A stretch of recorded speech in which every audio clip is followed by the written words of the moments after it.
Chef Schmucker. We are cooking from home again due to the coronavirus. I can't be at school and doing all my cooking demos.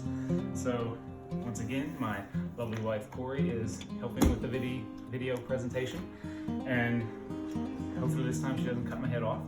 But we are cooking today Osso Buco, classical Italian dish.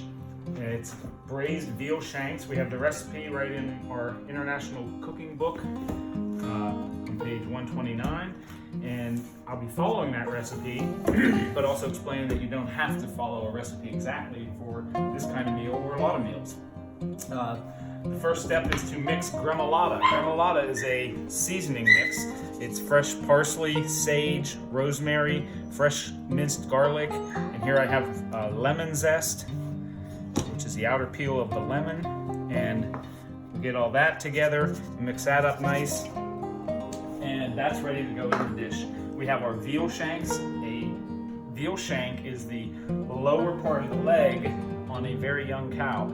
And if you were to try and grill this on a char grill or just roast it medium rare and eat it, it would be really, really tough because it's a lot of connective tissue and it's a very naturally tough piece of meat. So we are going to cook it in a way that will make it incredibly delicious and tender. We're going to braise it. So I've already seasoned it with a little bit of salt and pepper. We have some flour for dredging here. I have all my mise en place set up so that I'm just ready to cook. Coat it in a little bit of flour on both sides. And then we lay it into the already hot oil. And we're going to try and get it nice and browned on both sides real quick. And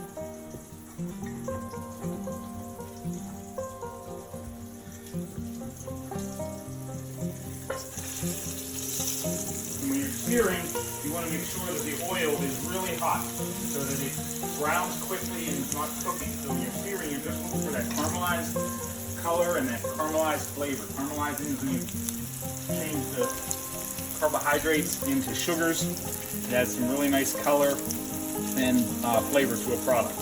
And I have just enough oil on the bottom to coat. Nice olive oil. I believe your recipe says butter, but I actually like to use olive oil for this. It has a little higher burning point, and it's very, used very heavily in the Italian cooking. So you have to have your tongs.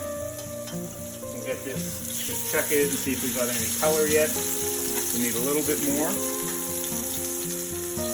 We also have our canned diced tomatoes as opposed to fresh concassade. Some pepper to go with it. I have some demi-glace that I made. Your recipe calls for stock, which would be fine too. You could use stock and then thicken it in the end, or you could use demi-glace and it's going to be thick when the product is over. And we have some calls for a dry white wine. We used a nice Pinot Grigio, which should work quite well for this recipe. And all we're looking for is color on these. So now we're getting a little bit of dark color.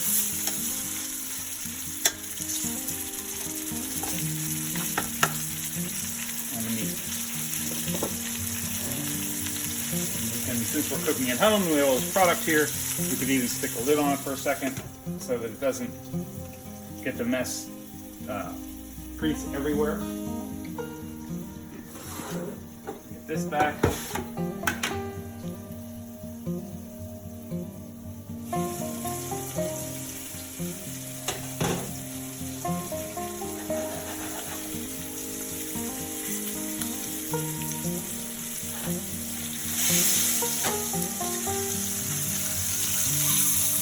See, we're starting to get nice color on the other side. When the oil is this hot, it doesn't take long at all.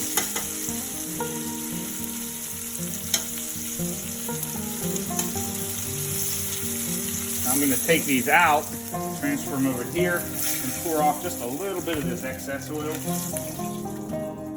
This is a big pan. I don't want too much of that oil back in my finished product. And your recipe serves 8. I'm doing 2 servings, serving 2 here, so I can turn that way down. Now we need to stir in our gremolata, or no, actually next we need to add our white wine. So we're adding about a half a cup of white wine.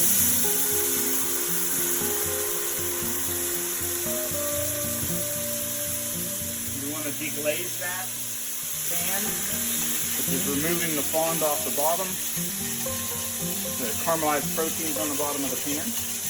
And we also want to reduce the wine down a little bit at the same time. So that's working nicely.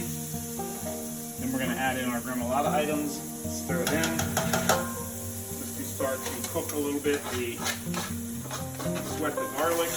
We don't want to brown everything.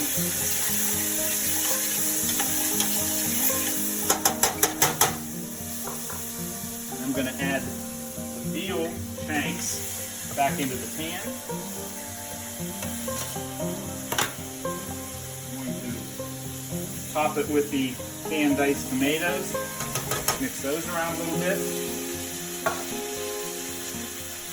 Add in our demi-glace. Covers the product by half to 2/3 is what we should do. I'm going to rinse a little water into here just to get everything out of here, all the demi.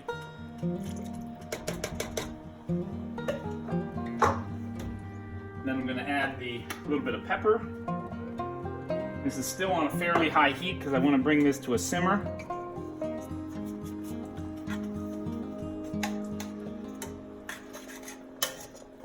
And our gremolata items that are in there, as I said, was parsley leaves, rosemary, sage, garlic, and lemon zest.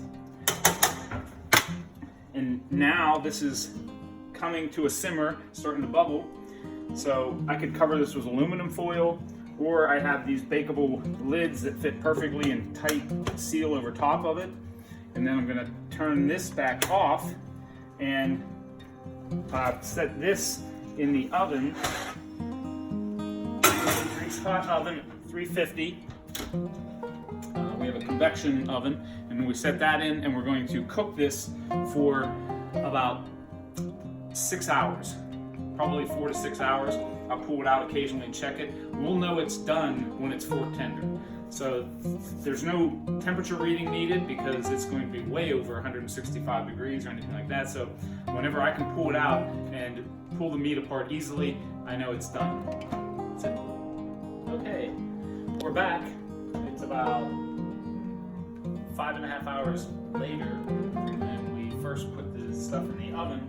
At about 4.5 hours, it was done perfectly. We turned the oven down to 185.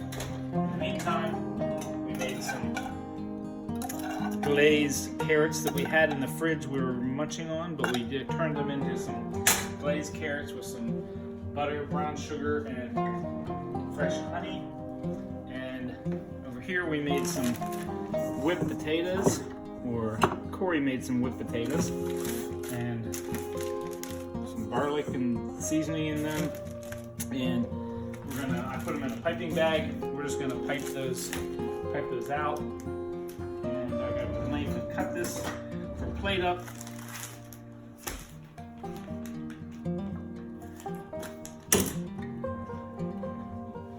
Get out the two of those.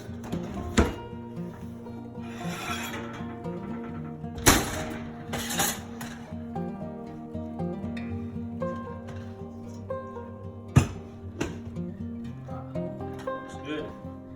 Turn off the oven. Now I'm going to lay this table on the butcher's block.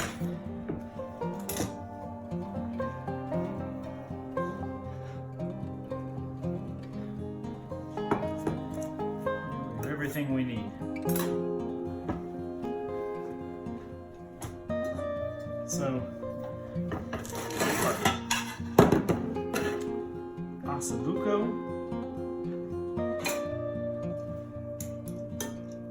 We'll get this out of here. Actually I'm going to put the potatoes on first. I'll plate those up.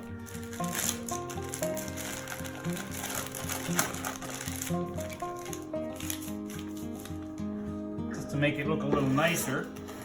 If we were just eating at home, I'd never do this, but since we're doing it for a demo, we will.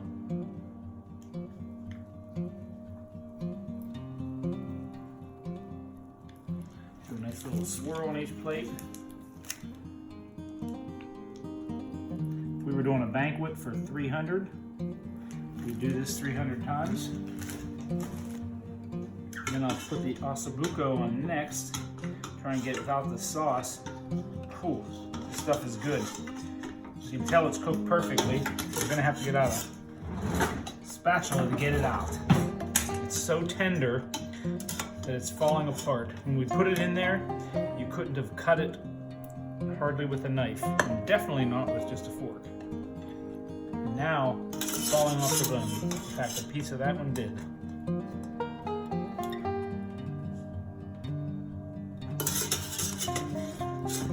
A lot of times we actually give a little tiny little spoon or fork for guests to eat the marrow out of the middle of those bones. And I'll now base some of this beautiful sauce over top. So it's just covering, floating onto the plate. And last, some of our glazed carrots.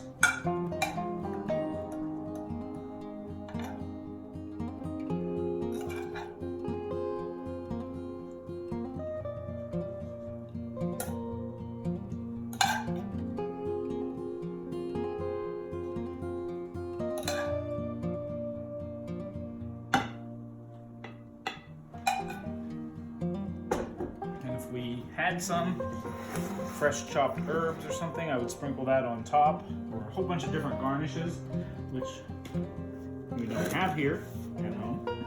So we will go with that. And there you have your veal Osso Buco with a simple whipped potato and honey and brown sugar glazed carrots. And the perfect side dish with this would have been risotto Milanese, but we've made that one already and showed you. And how to make the whipped potatoes and carrots, I'm sure you can probably do it on your own.